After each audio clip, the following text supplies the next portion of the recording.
The Smuggler.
I'll handle this.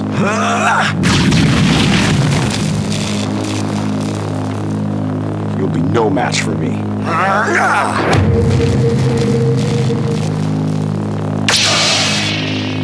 I'll handle this.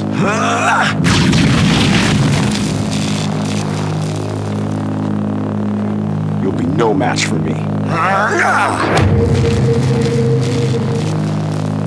Step aside. It's my turn.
So the Smuggler, how did this one come about? So I've already done 2 custom fonts for Albert over at Smugglers Outpost. We did a light side and a dark side font to go with his theme of his speakers called Elite and Dark Side. And then he hit me up and he was like, you know what, I need one more. I need something that's not light, it's not dark, and we're gonna call it the Smuggler. And I was like, all right, cool, I dig it. Let's do it. What do you have in mind? And the funny thing is the first original concept, he just basically said, you know what, let's make it, Old Republic, old, buzzy, gritty, Old Republic style. And I was like, okay, we'll go in that direction and see. Now, when I said that to him, I had no idea, like, I don't follow Star Wars enough to know what Old Republic sounds like. Like, I don't read the books, I didn't play all the Old Republic video games. So he said, we're gonna go not light, not dark, it's gonna be Old Republic, gritty, plasma-like sounding. I'm like, okay, you gave me enough to go by. But then things took a turn, because the more I tried to hone in on those descriptions that he wanted, my brain kind of went into a different direction. And I presented with him an idea that was completely like just left field, just not even what he asked for. And he dug it, and he gave it a story to mimic the sound that I was going for. And essentially it all started with, I had a concept in my mind for the smooth swing, and I knew that the smooth swing sound, I wanted something that was going to sound harmoniously rich, in a sense of, if you're listening to a choir, there's multiple pitches of tones that create a chord.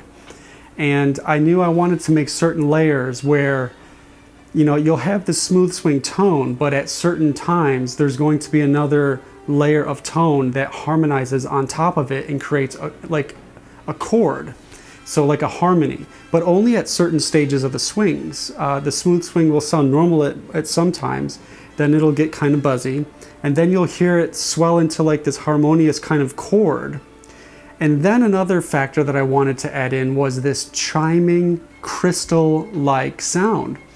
And that's what I had in my head was, like, if you take 2 crystals or pieces of, shards of glass, and you just kind of go like this or mess with them like this, you hear the clanking and the chatter of the glass. So I added that in to the smooth sound, or the smooth swing.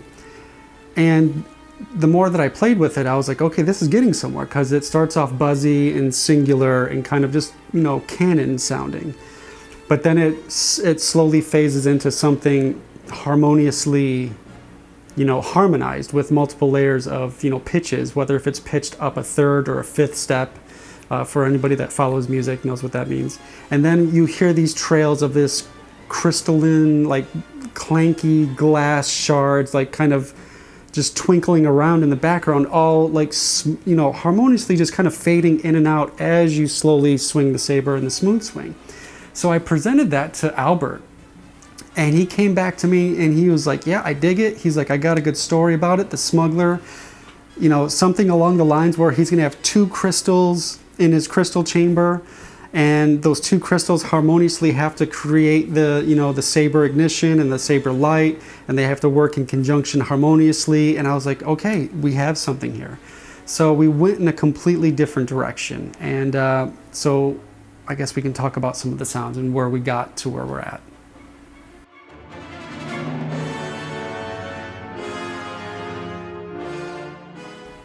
So ignitions and the hum. It always starts with the ignitions and the hum. So the ignition and the extraction, I wanted to go semi-traditional, semi-canon, not your traditional snap hiss like Luke. Kind of more prequel, where it's just a lot more hiss, maybe a slight explosion in the initial. I don't want to call it a spark, but I call it the initial pop. A slight explosion pop, and then it's just going to go right into the hiss. So it's very, very prequel-ish, kind of canon sound. But I wanted to make sure that there's preons and post-offs involved where you hear the crystal chamber kind of gearing up before it ignites. So you hear this clink, clink, clink, clink, and then psh, out it goes. So that's pretty much how the ignition and the retraction work. So when it goes into the hum, I wanted to go with very traditional, you know, standard canon hum. Slightly different though, I'd say I wanted to add, because I wanted to still appease Albert that we're going kind of old school, Old Republic and gritty. So I did go canon with the hum, but if anybody knows like some of my fonts, I always have multiple layers. You've got your hum is your main, you know, your what I call like the bass core tone, which is a static, just pitch, it just however you want to pitch it, high or low. And of course on top of that I've got this like fluttering, like cat purr, like, you know, grit to it. But then I added in this layer of kind of revolving static, almost like when you listen to an old record player, when it kind of goes on around this, you know, if it's a dusty record and it's got scratches, you hear this hiss and static and like kind of clunks as it kind of loops around the record. And I wanted to kind of put that into the hum to give it this old grittiness to it. So you've got this old gritty hum. And it's nothing spectacularly fancy or outlandish, because I wanted to keep it in universe and canon, but I did want to give it an old school vibe. So I added this kind of old gritty, kind of hissy, staticky, kind of fading in and out. So yeah, so that's how the hums and the ignition retractions came about.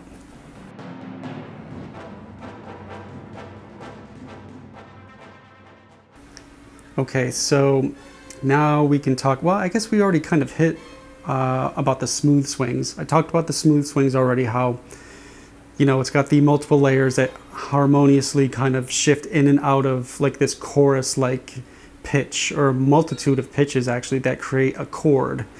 And then there's this twinkling of the glass shards of the crystals, kind of the two crystals kind of dancing around together, trying to keep it together essentially to make the saber, you know, ignite and be stable.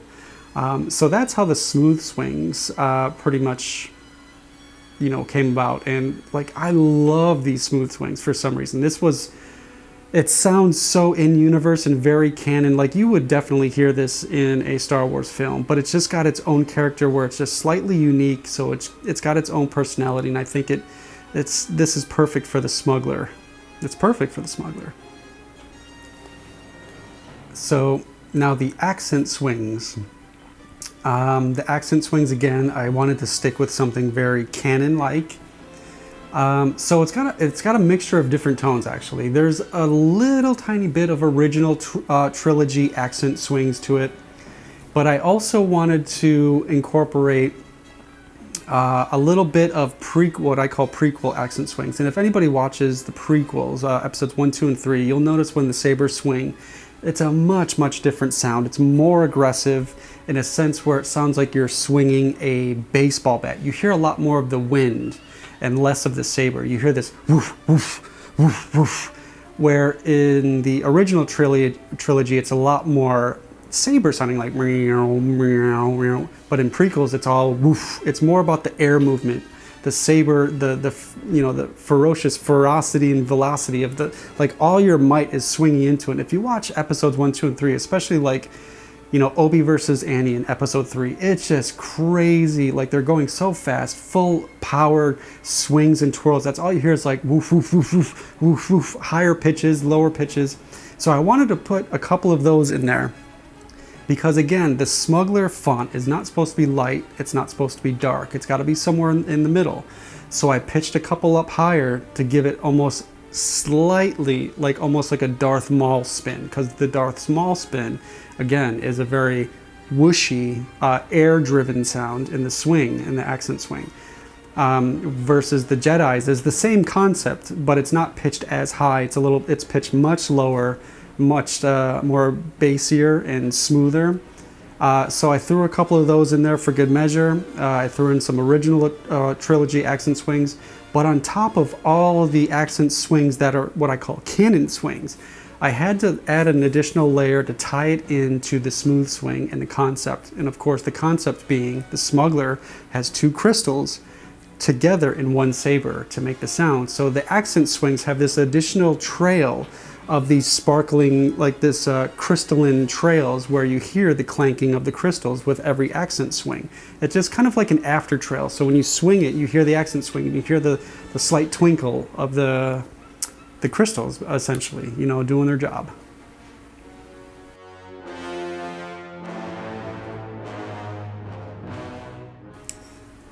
So clashes, I kept it very traditional. I didn't want to go too crazy. I was like, you know what, we're going in-universe, you know, canon clashes. Usually I have 3 layers to a clash. I've got your what I call the explosive layer, which is like a boom impact, like almost like if you listen to like hip hop music, there's an 808 kick, and it's like. So that's what I have like as a base explosive that you can kind of feel in your chest.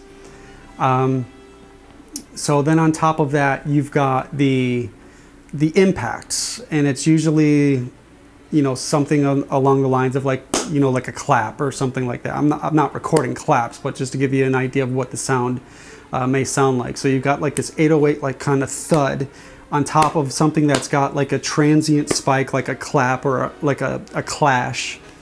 And then on top of that, you've got to add in some sort of sizzle, because if you watch any of the Star Wars movies, you'll hear this electrifying sizzle.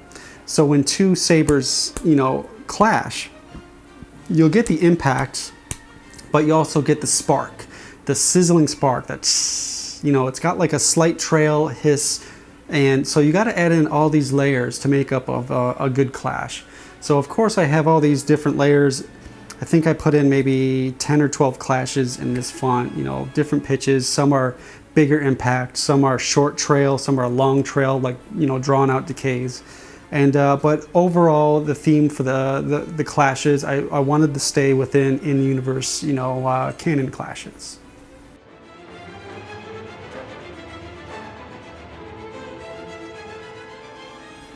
Blaster blocks. Okay, so blaster blocks. What did I do for blaster blocks?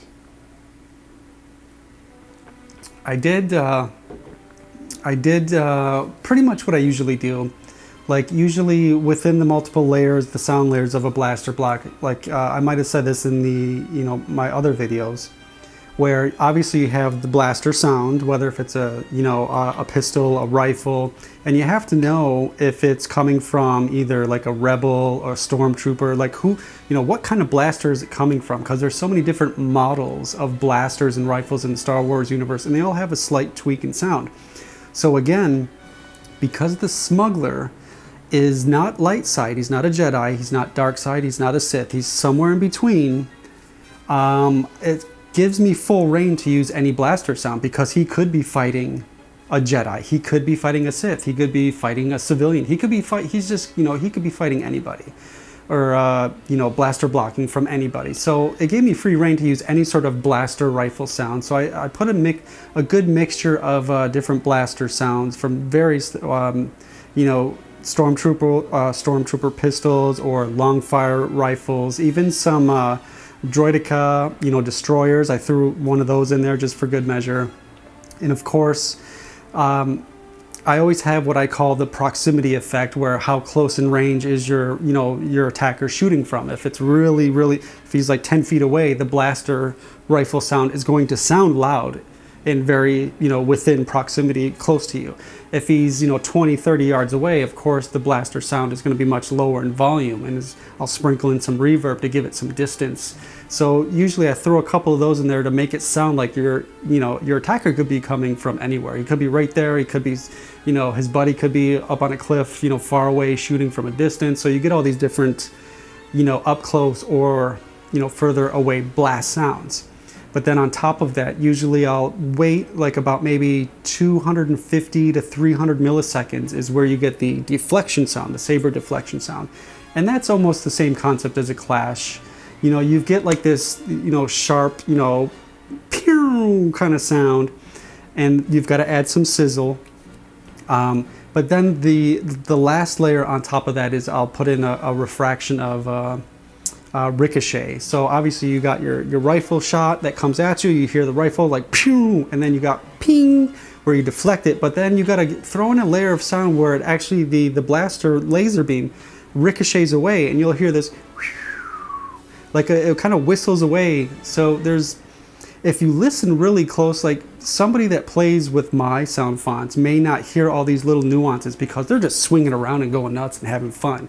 But if you actually pick up the Saber and just hit a blaster block and just really listen, and you'll hear all the different nuances from shooter to deflection to ricochet, and it really creates this kind of realistic, immersive experience that I kind of enjoy doing.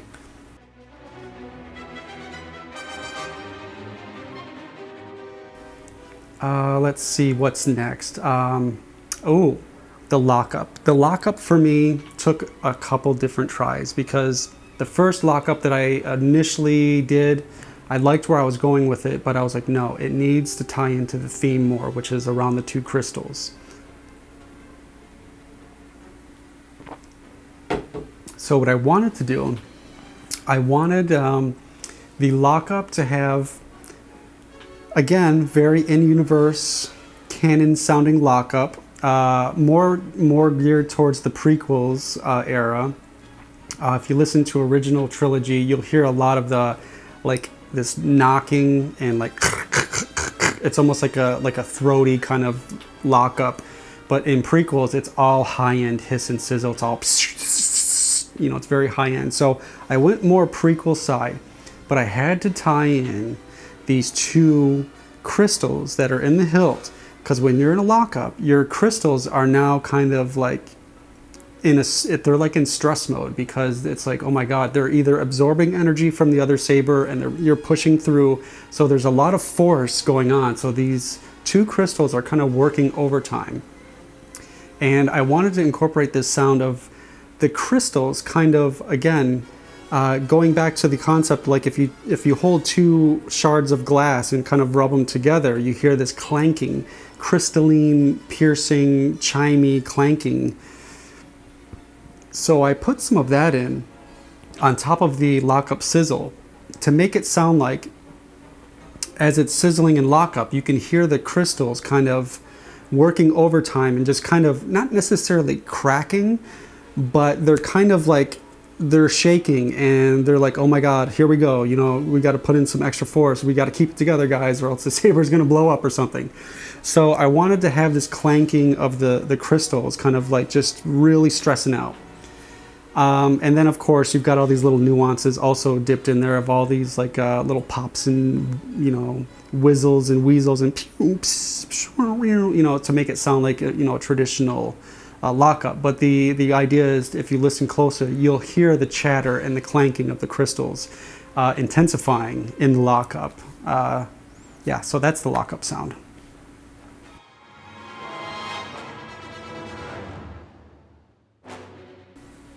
And I guess the only last thing is like to talk about is really the drag or the melt feature in this sound is the same concept as the lockup, but it's a more subdued hissing tone where it sounds like you're melting, but you're going to hear the chatter and the clanking of the crystals, because again, when you're melting through a door or if you're dragging across the floor, you're kind of making your saber kind of work a little bit overtime because it's constant rubbing against something, burning against something. So again, I threw in that the chattering and the clanking of the crystals, the 2 crystals rubbing up against each other and kind of working overtime.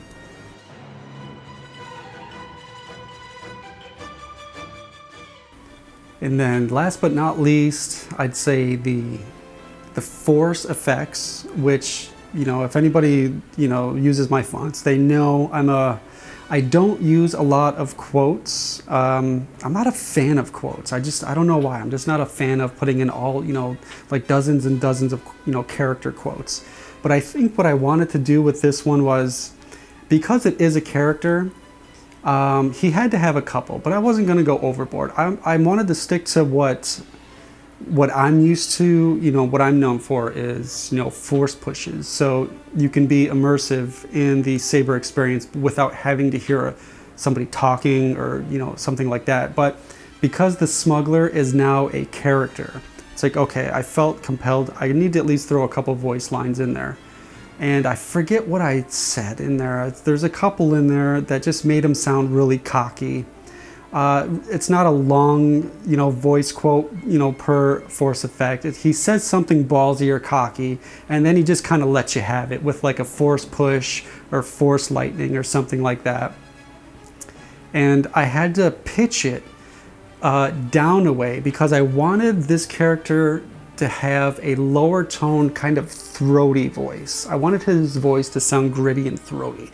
Kind of like, I can't say it like this, but kind of like an old Clint Eastwood kind of like, are you feeling lucky, punk? Kind of like, it's got to have this throatiness, but lower pitched, because I wanted him to sound very masculine, very authoritative, and slightly older. He had to be older because the Smuggler, to me, I felt like this is an older character. Not older in a sense where he's going to be like in his 60s or 70s, but he's worn in. He's definitely battle worn. He's been around the block. Again, because he's not Jedi, he's not Sith. He's somewhere in the middle. He's the Smuggler. He's been through some shit. So he's older. He's got this gritty voice. And he doesn't take any shit. He's ballsy and he's cocky. So the force effects, you're just going to hear a couple one-liners like, stand out of my way. And then, and you'll hear this, force push. And there's like 3 or 4, voice lines with different pushes and, lightning effects and stuff like that I threw in there for good measure. Just to give it a little bit of character. And I thought it was pretty fun to record those.